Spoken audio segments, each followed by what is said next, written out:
Hey, welcome into Sports Map Houston. I am Brandon Strange, and I'm joined by Paul Gallant. You can catch him on Vanessa and Gallant weekdays from 10 to noon on ESPN 97.5 and 92.5. And if you haven't yet, please hit subscribe on this channel. We do appreciate it. Hey, go give Paul a follow on his channel. He puts up good content all the time. You can follow him on Twitter, Instagram. He's always putting up good videos from his show. Hey, Paul, welcome in. Man, we got to see the Astros this week clinch another AL West Division championship. They've clinched the playoffs. They've clinched the division. So now we can talk in a way that's not so jinxy about it. For this team, in general, they always say the mantra in baseball is pitching and defense wins championships. And I think this team, as inconsistent as their offense has been, is really going to put that to the test.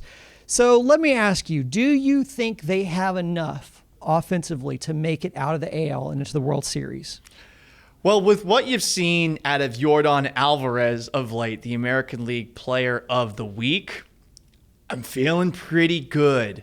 Now, when we were hearing about the hand injury, hearing that Dusty Baker wasn't sure which hand is hurt, hearing Yordan say, no, I'm not hurt, it was very confusing. But last Friday, he hits 3 home runs in a game. He has been hitting for power of late, and that's been the most welcome sign because really what we've seen down the stretch, Brandon, is a great performance by Alex Bregman piggybacking off of what Jose Altuve has done.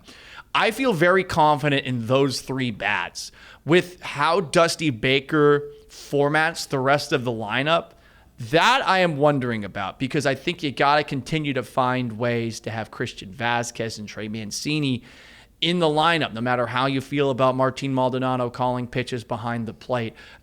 I wonder about that side of it. The good news is, though, that the best bats on this team are on absolute fire right now, and you hope that that just continues as the Astros, after this series against the Tampa Bay Rays, play a couple of somewhat frisky playoff caliber teams down the stretch. Can they keep this hot play up, catch this lightning in a bottle, and keep it going throughout October? Yeah, it's a good point you make. At the beginning of the season, we saw Bregman really struggle, and that was when Yordan was just setting the world on fire. It hasn't seemed like both of those guys have been on at the same time. Yeah. Now we're seeing that, and at an opportune time, I think. And so it really is, I think, going to come down to those other bats in the lineup. What do you get from the bottom of the order? What does Trey Mancini give you consistently? Can Yuli sustain what looks like kind of a bounce back for him? So I think you're right. Those are kind of the question marks that's going to be the difference in whether you make that long run or not.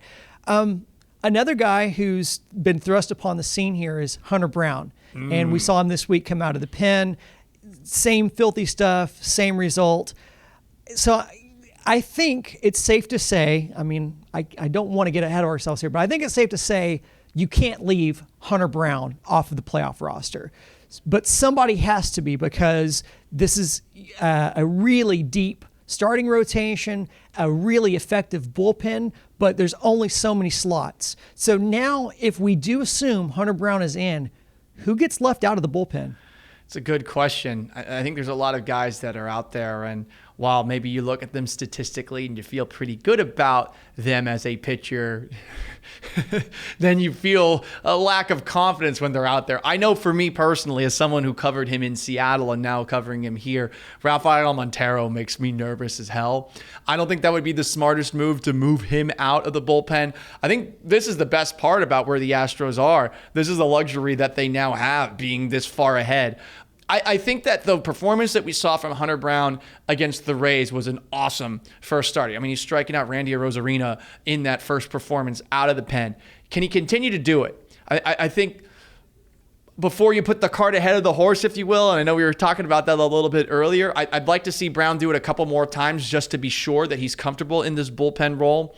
But if there's a gun to my head and I'm going to kick somebody out, my gut is telling me Rafael Montero, even though it shouldn't. But I don't know, it's probably Hector Neris or someone like that who you would want to have out with Brown in, because it's been a really impressive sight that we've seen with him. He throws it just like Justin Verlander does and looks like he's going to give them even more flexibility in a future that could potentially be without Justin Verlander after this season. Yeah, I do wonder if it's maybe not a guy like Phil Maton, even though Maton had such a great postseason run. He just has not thrown with the same consistency this year. Although, to your point, Dusty really does trust his vets, and Maton was a guy that he could really rely on last year, so maybe that wins him a role in the roster. And maybe it's at the expense of a guy like Abreu, who, man, I'd hate to see that. Abreu's had such an amazing year, but he doesn't have the same postseason credentials that maybe a guy like Maton does. So I think that's going to be something to watch, a really interesting and, if not difficult, decision for the front office and for Dusty to make as we head into the playoffs. And maybe these final few weeks will give them a better indication. The last thing I want to talk about with you is just, as the Astros clinched the division and, gives this F-bomb filled speech, for their celebration in the locker room, he implored them to appreciate these moments. And he especially has incredible perspective because he sat 2 years with Tommy John, and this year he had that close call with his calf, where if it had been the muscle, like that would have been it. Like he probably would have missed the rest of the season, if not the postseason. And it was just, he was very fortunate in, how it played out. So he understands how fragile all this is, how fragile chemistry is and production and, having guys, perform when it matters. And I think more than that, the consistency, and he's been a part of it for several years now, just the consistency of this team to be able to make the postseason and make deep postseason runs every year. How do you think this plays into the Astros' ability to be able to sign and even re-sign guys like a Verlander and even a guy like Trey Mancini, who has an option on his contract? What does that mean for this team, for them to be able to retain and acquire good talent like that? I mean, the biggest luxury they have is that they just have a lot of it, and specifically at the pitching side of things. And it will be interesting to see what Justin Verlander does afterwards.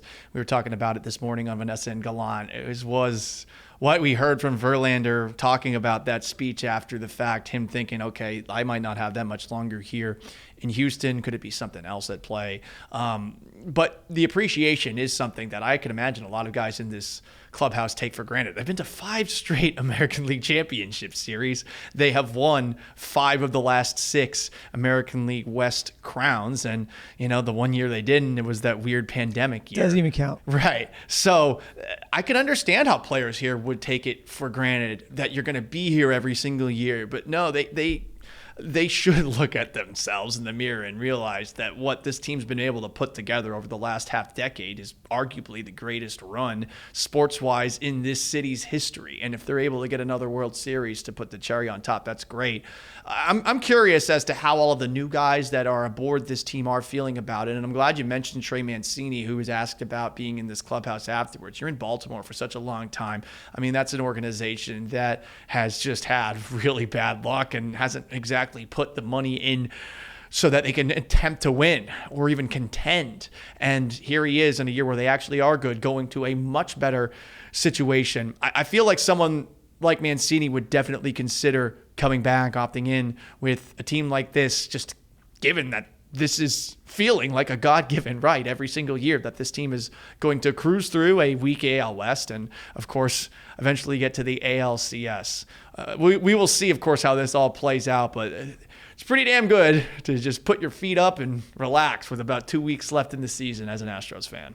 Indeed, and I think, well, at least I hope that Astros fans also appreciate this, not just from the players, but they heed what JV said as a fan, because as a Houstonian who's been here and has seen different iterations of the Astros, what they're doing now is pretty incredible. So we should all take a moment to appreciate it. I agree, but I do think that you get to be cocky and arrogant in the meantime. You don't have to realize that this isn't going to last forever right now. Be a jerk to other fan bases. It's fun. They were mean to you. That's fine. Just be ready for them to keep the receipts on Twitter. They will, definitely. That's for sure.